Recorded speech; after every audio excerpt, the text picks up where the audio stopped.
Father's love for us, how vast beyond all measure, that He should give His only Son to make a wretch His treasure.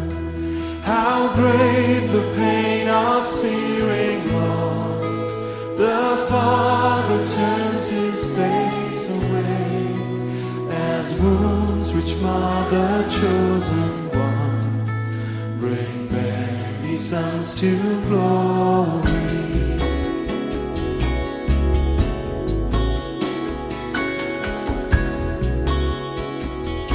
Behold the man upon the cross. Behold the man upon a cross, my sin upon His shoulders.